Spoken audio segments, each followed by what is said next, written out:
Okay, so we have a few more things to take care of before we move on to The Great Ranging of the North, Part 2. So we'll continue with the Game of Thrones rewrite. Welcome to the newest episode of SDW. Super Dario World! It's a me, Dario! Woohoo!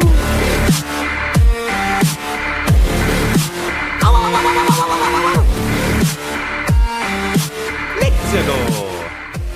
Alright, so I had a busy weekend, and I did something that I talked about this a few weeks ago, where I was rewatching the extended edition of Lord of the Rings, and it got me thinking, man. I saw The Return of the King, and I don't know, maybe it was a whole thing that I really, really started getting into, and it's about when a story gets out of hand. And I've been understanding it now that I'm doing the Game of Thrones rewrite. It's something that I've come to understand, and I have some thoughts on it. So I'll probably get into that tomorrow, because this one I want to keep it a little bit shorter. But yeah, I saw The Return of the King yesterday, and just wow, it gets every time, man. It gets better every single time I see it. And the more I learn about film, the more I learn about that production in general. Wow. But I'll probably talk about it more tomorrow. So I'll save it. As of right now, you can listen to the podcast in the iHeartRadio app. Just type in the show presents Super Dario World. You'll find it right there. And if you want to check out my second episode in Spanish, I loaded it last Saturday. You can find that on iTunes, SoundCloud, and YouTube. YouTube, I loaded it on Sunday, but whatever, it's still up there. It's still on my independent channel. So iTunes, SoundCloud, and YouTube as Super Dario World Podcast. You'll find it right there.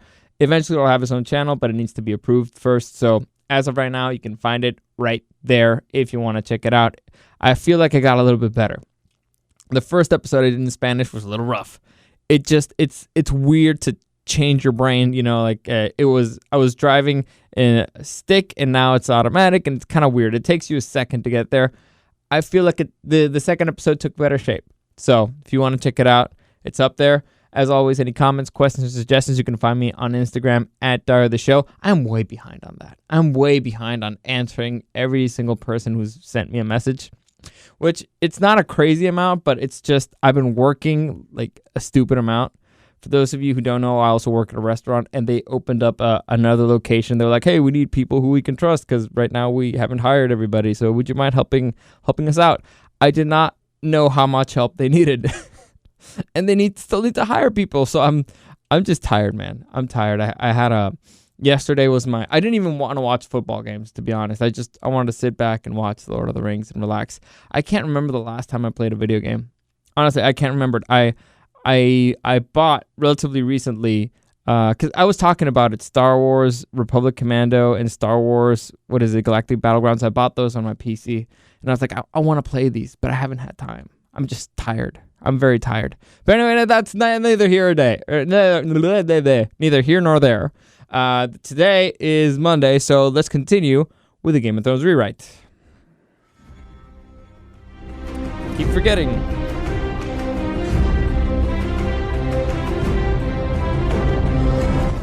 All right, so last we left off, I'm closing out stories. I'm closing out this season, right? Because for those of you who don't remember, because it's been a while. What is this, like episode part 16? It's been a minute, all right? This thing has been taking some time. I've been closing out storylines. So last time we closed out the storyline of the Stormlands and all the battle there. Well, not last time, 2 episodes ago. Last episode closed out the story for King's Landing. And so now we have a few storylines still that we need to wrap up. And I'm going to focus on one of them. So here is the Stark girls. What have the Stark girls been doing? And by that I mean both Sansa and Arya. So let's start with the relatively easier one. Sansa, the last time we saw her, she had just received a letter from Tyrion and Varys telling her that Littlefinger was the one responsible for her parents' death. Now, she kind of takes this with a grain of salt. And she does all, and John also gets the same letter, but I guess I should go all the way back to clarifying. If you guys remember, back in season 1, Catelyn Stark arrived at King's Landing in secret thanks to Littlefinger. Littlefinger was hiding her in her brothel, which is weird. But anyway, she arrived in secret to King's Landing, and that's when Catelyn, her hands were injured because the cat's paw. Well, an assassin had just tried to kill Bran in his sleep, right? Well, he was in a coma. She thanks to Summer, that was Bran's direwolf, she managed to save Bran, and she got injured. Her hands were injured because the dude was using a Valyrian steel dagger with a dragon bone handle. You may remember this dagger because it is the one that is in the end used to kill the Night King, which, by the way, anyway, I really hated that. You have no idea. Anyway, so this particular dagger, the moment that it is presented to Littlefinger, to both Eddard Stark and Littlefinger, with Varys in the room, by the way, Littlefinger claims that the knife belongs to him, but it used to, but he lost it in a bet against Tyrion Lannister when the Knight of the Flowers unhorsed Jaime Lannister in a tournament. So that's so again, Varys was witness to that moment. Littlefinger claimed that the knife was his, but that the person was responsible, but the actual owner was Tyrion Lannister. So when Catelyn Stark meets Tyrion Lannister on the King's Road, that's why she captures him, and that's why they start thinking that the Lannisters are the ones that are actually trying to kill Bran and all that stuff, which technically is correct. I mean, Jaime did throw him off the tower, but they were not the ones that sent the cat's paw, or at least it's not really clear who sent them, at least in the show. In the books, neither in the show nor in the books is exactly clear who actually did it. The point is, Littlefinger was directly responsible in that sense for starting the war, causing all the chaos, and ultimately leading to the death of Eddard Stark. If you guys remember, Varys was trying really hard to save Ned. He was trying really, really hard to keep him alive. And Littlefinger is the one who convinced Joffrey, of executing him against his mother's wishes. So, it's not completely 100% clear, but the moment that Joffrey says that Ned's gonna get it, you can see Varys' reaction is like, what? And Littlefinger's just standing there like, like he already knew. So, again, pretty much directly responsible for the death of both her parents.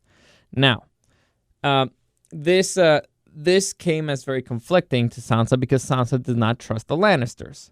And Tyrion, even though she was married to Tyrion Lannister, and she saw that he wasn't a total monster. Dude wasn't great. He didn't particularly like him, but he was never really mean to her or anything. And he didn't take advantage of her when he totally had the right to, or well, not the right to. I mean, because he could have consummated and all that stuff, and actually was supposed to, but he went against his father's wishes. So not a total a-hole.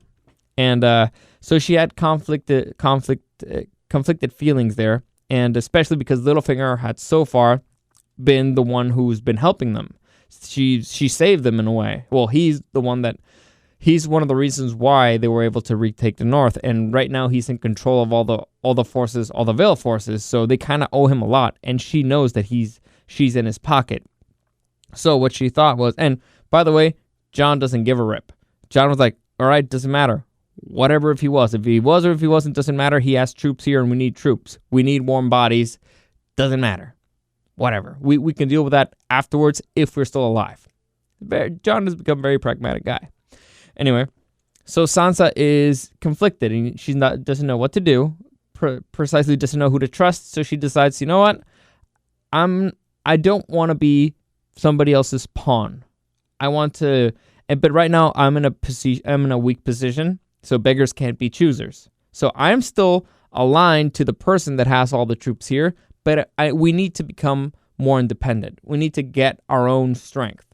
So what she did was she sent out a whole bunch of letters to a whole bunch of lords of lesser houses throughout Westeros and invited them, said, hey, we have a whole bunch of land here. We lost a ton of people. So we have, and also we had to, execute a few traitors. So we have a lot of land right now. We've given a lot to Vale Lords because they came here or like the best plots of land, or the most important ones, the most well, the North's not really rich, but they've given the best ones as a reward to Vale Lords because A, they already have troops there, and B, they did kind of come in and save their butts. So they already kind of have the best ones, but we have all this other land that we're looking to repopulate, and it would come with a lordship. It's a minor lordship, but you would become a lord. So if you are, let's say, the eighth son of a lesser lord, you're gonna get nothing. All right, even if you're the second son, you'll probably not get anything, unless your older brother eats it. So it's like, hey, you want to make something of yourself? Come to the North. There's only a couple things that we need from you. One, food. Bring food for the winter. Enough for yourself and for your people, and a bit for us. And that's because, again, that's another weakness that Sansa had. They needed food. They needed a lot of food for the winter. All the wars, all that stuff had burned their fields. They were running dangerously low. So bring a lot of food, and for Reach Lords, that's an easy thing. It's an easy thing. Oh, well, we have a ton of food here. We can just bring it. It's not that big of a deal. Or they could just, if they had enough money, they could import and stuff like that. So, like, right, bring men and bring food. That's it. And so not everybody was going to take up that offer, but enough would. And so slowly but surely, lesser lords started sending their letters, and they kind of start to negotiate and be like, all right, well, what lands will we get? What's the size? How much would we need? So Sansa's been dealing with that. She's been kind of just negotiating and trying to see who gets what where, dividing up the plot land, seeing where houses will not be in conflict, stuff like that. And also to making sure that you don't get like just one big like piece of rock where nothing can grow there. You need to give somebody a reason to actually come there. So she's been dealing with that. She's actually been quite successful at it. People seem to respond. She knows the North well enough. And also because again, if you remember, Sansa was a part of Littlefinger's spy network. She, by accepting being a part of the Game of Thrones, she was like, all right, I'll be on your side. I'm on your team. And Littlefinger gave her access to her network of spies. And also, spies include scouts, which they can scout the land. They can kind of see. She gets access to a whole bunch of political intrigue that she didn't have access before. So a whole lot of stuff. And that helps her when she's trying to entice people to come in. Let's say, for example, your house is in conflict with, you're the Blues and you're in conflict with the Reds. You hate the Reds. And so when you're negotiating, you're like, all right, well, I mean, the Reds kind of wanted that spot, and they're offering me more food. And be like, oh, screw the Reds. Not even the North, they're going to get nada. So I will pay you double to make sure that they're nowhere near there, or that they're excluded from the whole thing. So, again, negotiation. She's starting to get good at it. And she's starting to get slowly a whole bunch. And she's also starting to tell people, pay in advance. You want to hold your spot? Send the food here. We need it. We need the food, or send the men. So she's starting to get resources, which is a very important thing, and becoming slightly stronger and stronger with every single thing that comes up to the North. Another interesting tidbit that happened is that the Brotherhood Without Banners passed through Winterfell, and which means, for those of you who don't remember, is that the Brotherhood Without Banners, that's where the Hound was a part of them, also Thoros of Myr. Well, the dudes who fought with a fire sword, those were the Brotherhood Without Banners, and they were on their way to the North because of the vision that the Hound got about the stupid Arrowhead Mountain, all that stuff. So they were trying to follow. They wanted to be a part of the expedition in the North because the Hound got a vision through flames. So that was an encounter between the Hound and Sansa. Sansa, for the first time, in a position of power, not just the victim, not just the prisoner, as she had been before. And she remembered that the Hound was actually kind to her. Well, not really. Well, at least not an a-hole. And at moments, he actually managed to save her from Joffrey. He was also a total dick at times, but it was a moment where she could see that Sandor Clegane was not the same man. He was not the same monster. He's slightly a little bit more not at peace, because Sandor Clegane is a very tormented man. He has a lot of issues, but he wasn't as enraged as before. Let's say he looks like he finally has a purpose. right? He's not just operating out of just inertia. It's fine. It seems like he has some kind of purpose. So there's been a change in the Hound. Also, he seems a little bit remorseful about a lot of things, and he does apologize for the fact that he was not able to save her when he had the chance. Well, multiple times when he had the chance, or just taking out Joffrey when he had the chance and stuff like that. So that was their encounter. Then the Brotherhood Without Banners continues on their way north.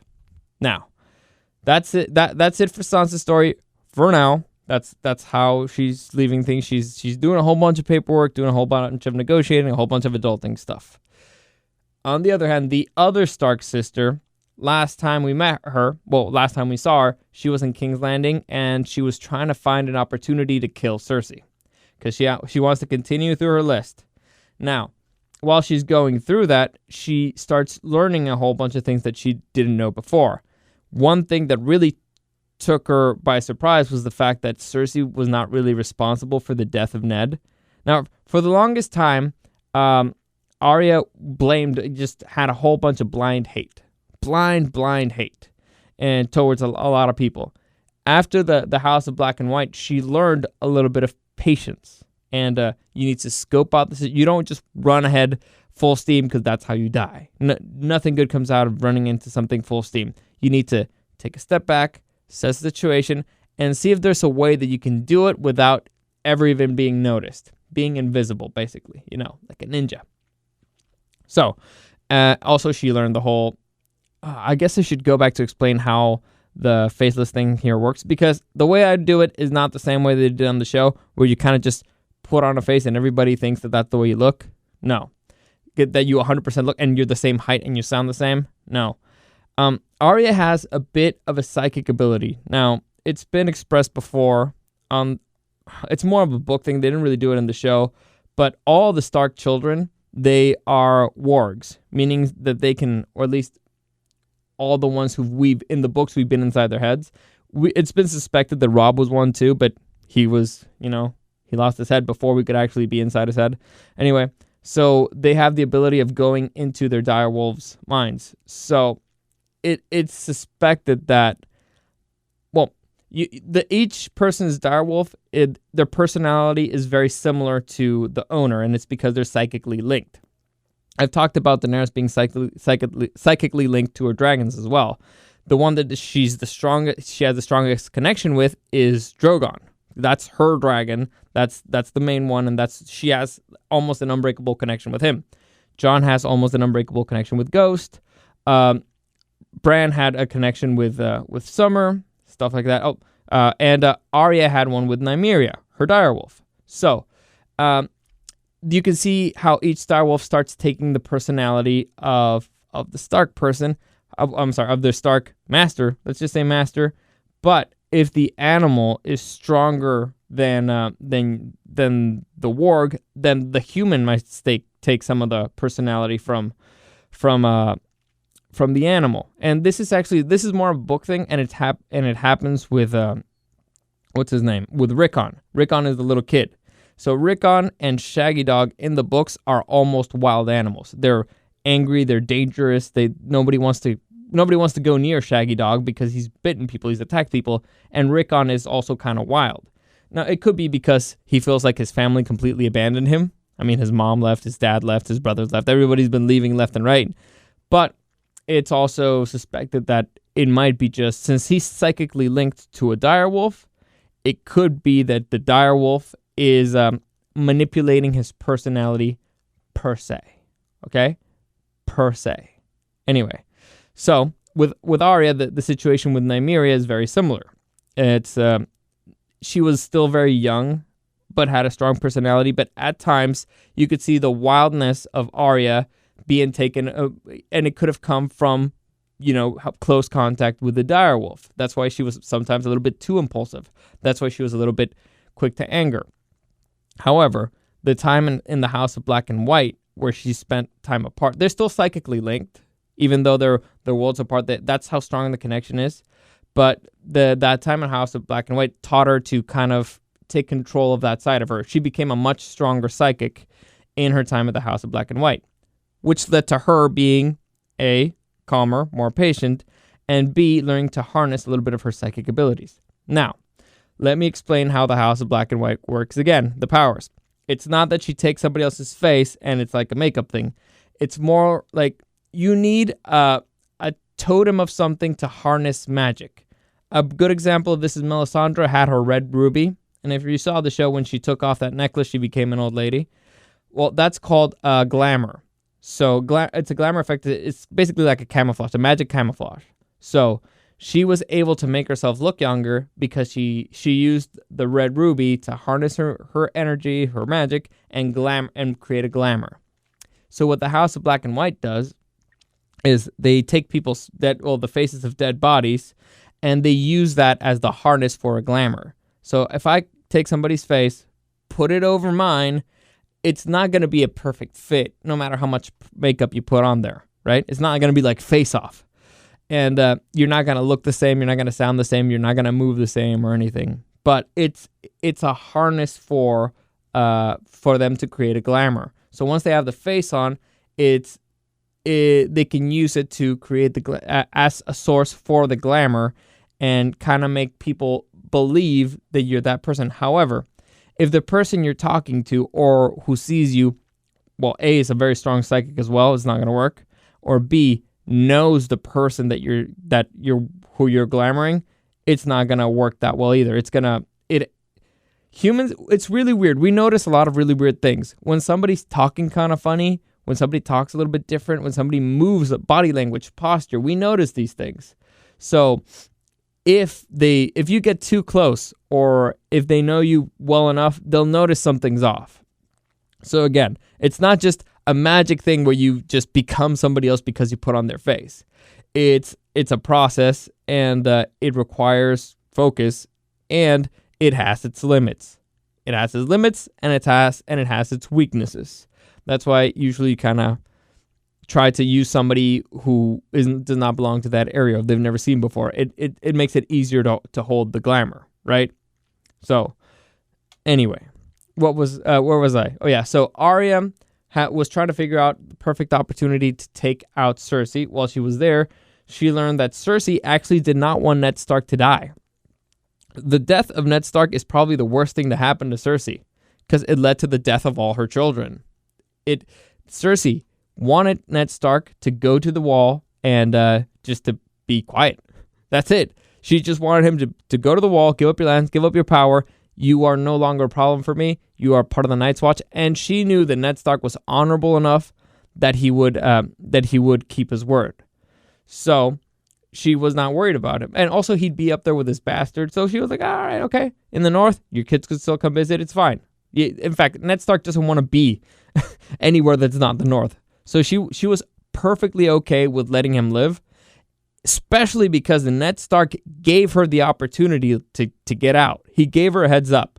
So she didn't have really ill intent toward him. It was just survival.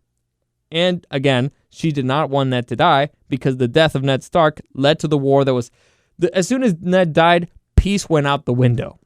Right? It just went way, way out the window. So Arya did not know this. While hanging out in the castle and overhearing as much as she could, she learned this information from the horse's mouth herself. And so she started becoming conflicted. She started to think like, well, who is actually responsible for all this? Why does Cersei still deserve to die just because I don't like her? What did she ever really do to us? And so she started having a very interesting conflict about what to do next, or who to follow, or is her list even real anymore?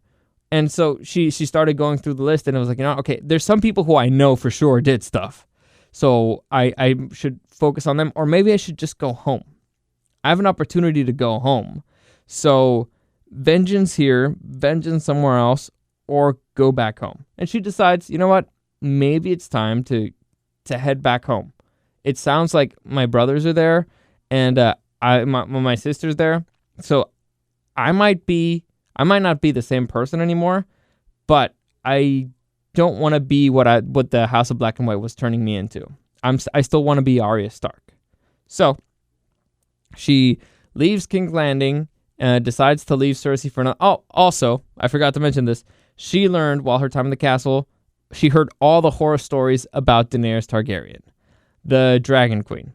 And she knows very little about the Targaryens, and the things that she knows is that her father and Robert Baratheon kicked their asses into oblivion. She knows that the Targaryens killed her uncle, her aunt, her grandfather. They had killed a whole bunch of people. So to her, the Targaryens, not really nice people. And now this chick, the things that she's heard, she's killed messengers. She's betrayed people. She's broken up slavery is not really a bad thing, but she betrayed the people that she's gone into business deals with, which is not an honorable thing to do. It depends on how you want to look at it, I guess. But her father would never have done that. But again, her father was also sent people into exile for slavery. So it's a conflict. That one is a conflict. But she knows for sure, or at least thinks for sure, that the Targaryens hate her family because they're the reason why their empire was broken, or at least one of the biggest ones. And so you start talking to these people, and everybody's afraid that no, she's going to come here with a dragon and she's going to set us on fire. And no, we need to do this, we need that. So Arya starts doing the math. If I kill Cersei, then that kind of leaves a vacuum here, which is going to lead into chaos.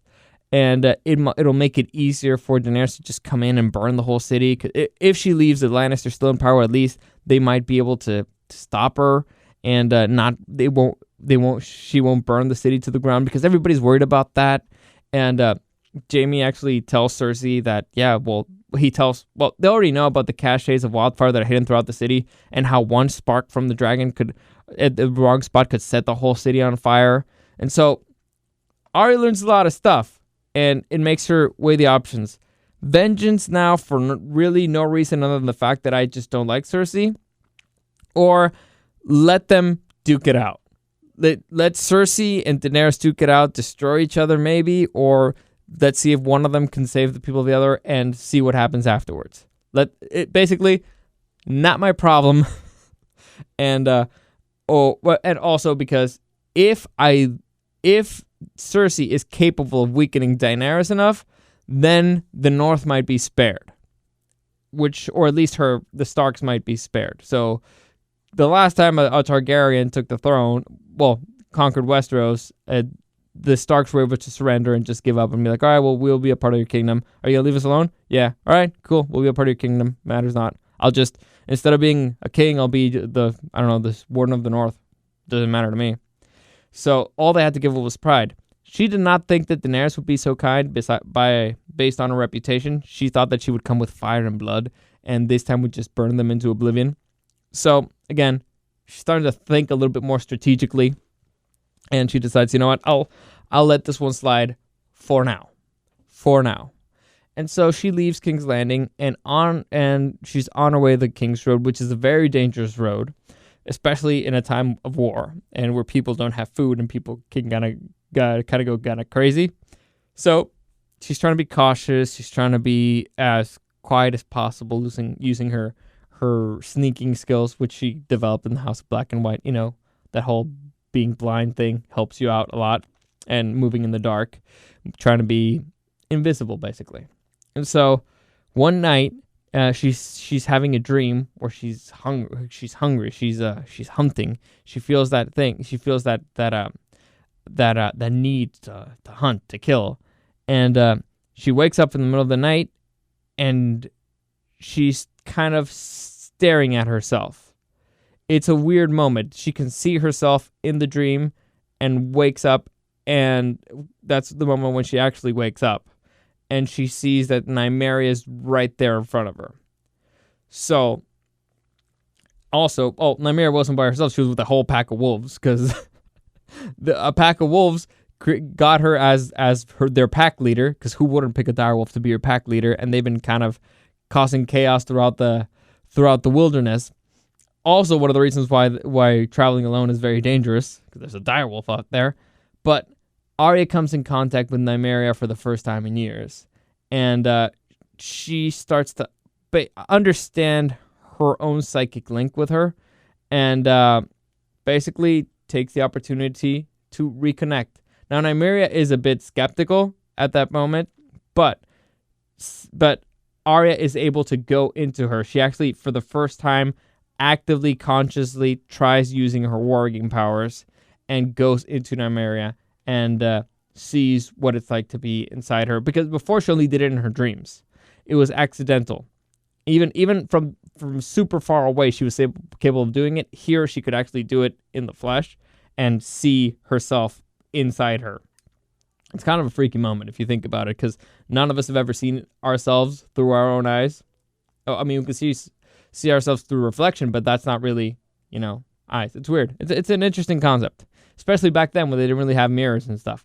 Anyway, point is, Arya and Nymeria reconnected, and now Arya is leading through Nymeria, she's leading the pack of wolves. So she's pretty safely traveling around the countryside, but she still kind of wants to do it in secret.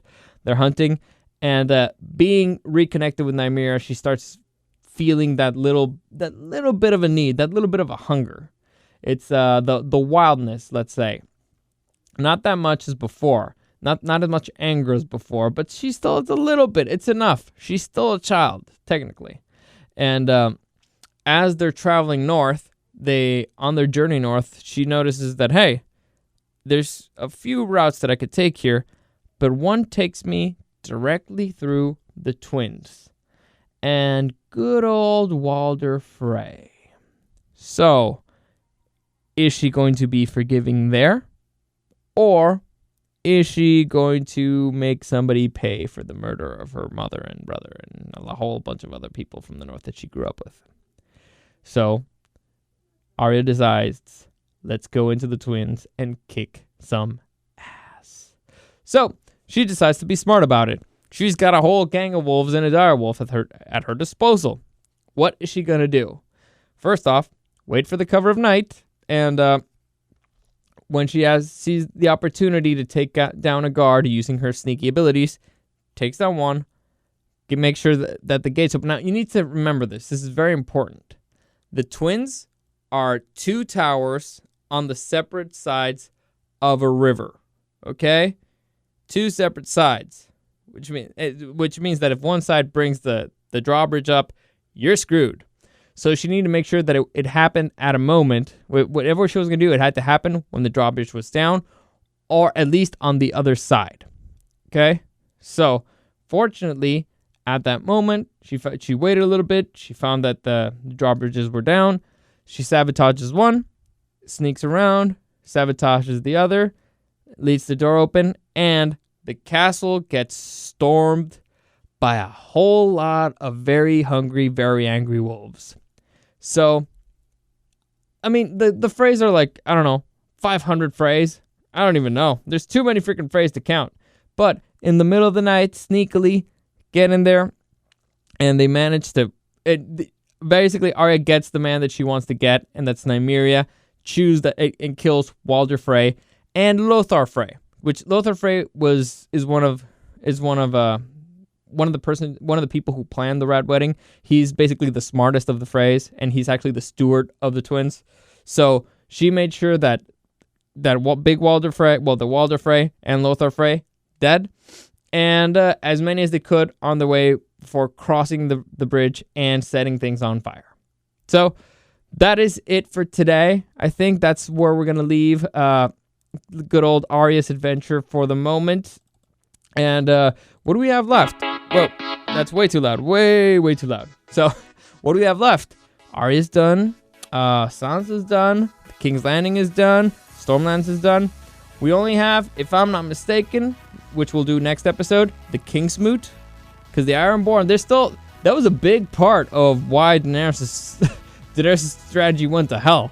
So, we need to do the Kingsmoot, which we'll probably do next episode. And then we'll finally be free to go into the big ranging that Jon Snow's planning. So what will we call it?